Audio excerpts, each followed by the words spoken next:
नमस्कार दोस्तों, daily news India 1.0 में आपका बहुत बहुत स्वागत है। दोस्तों, G7 का शिखर सम्मेलन फिर से होने जा रहा है। G7 का मतलब होता है कि दुनिया के 7 अमीर देश जो डोनर कंट्री भी हैं। अमीर तो और भी है, ऐसी बात नहीं है। और ये 7 देश हैं जिसमें 2 देश उत्तरी अमेरिका में है, कनाडा और अमेरिका। 4 देश यूरोप में हैं इसमें, जिसमें इटली है, फ्रांस है, जर्मनी और ब्रिटेन है। और एशिया में एक देश है, जापान। ये दुनिया के 7 सबसे बड़े डोनर नेशंस भी हैं। इनको G7 कहा जाता है। हर साल इसका एक समिट होता है। इस बार इस समिट कनाडा में होने जा रहा है। पिछले कई समिट में हमने देखा कि मोदी जी को हमेशा एक गेस्ट के तौर पर हमेशा इनवाइट किया गया G7 में। एक बिजनेस प्रोपोजिशन भी होता है। लेकिन इस बार ये इंडिया को बुलावा नहीं आया। और हो सकता है कि इंडिया को दूर रखने का फैसला किया गया है। अब कई 5-6 साल हो गए जब मोदी जी लगातार यहां पर जाते रहे हैं। लेकिन कनाडा की मार्क कार्नी की सरकार ने फिलहाल इस मामले में चुप्पी साधी है। कई लोगों को न्योता भेज दिया गया है, मैं आपको बताऊं।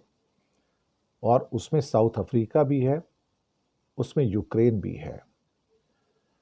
ये 2 तो आ ही रहे हैं और तीसरा इसमें ऑस्ट्रेलिया भी है। तो उनके एंथनी एल्बनीज साहब वो भी आ रहे हैं इसमें। साउथ अफ्रीका के रामफोसा भी आ रहे हैं।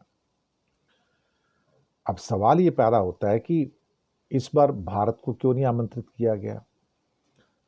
हो सकता है कि मार्क कार्नी के ऊपर बाकी G7 के देशों का, ब्रिटेन का, अमेरिका का प्रेशर हो कि don't invite Modi this time. अगर भारत में मोदी की जगह कोई और प्राइम मिनिस्टर होता तो शायद उसको बुलावा आ भी जाता था। लेकिन कनाडा के साथ हमारे रिश्ते भी अच्छे नहीं रहे पिछले काफ़ी समय से। अब थोड़ा थोड़ा सा इम्प्रूवमेंट स्टार्ट हुआ है मार्क कार्नी के आने के बाद।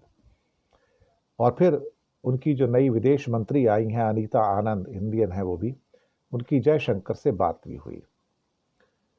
लेकिन फिलहाल भारत को कोई निमंत्रण ना दिए जाना एक किस्म से ये एक महत्वपूर्ण, मुझे लगता है कि एक न्यूज़ बन के निकल के आया है। रिश्तों में जो तनाव आया भारत का, अमेरिका के साथ तनाव है, कनाडा के साथ तनाव है, बाकी देशों के ओर से भी भारत को कोई बहुत एक अब अच्छी नज़र से नहीं देखा जा रहा है। तो शायद भारत को इस बार G7 से अलग रखने की कोशिश की जा रही है कि हमें तुम्हारी ज़रूरत नहीं है, या अब तुम हमारी पिक्चर में फिट नहीं बैठ रहे हो सकता है ये भी हो। ये भी हो सकता है कि थोड़े दिनों बाद एक बुलावा आ भी जाए।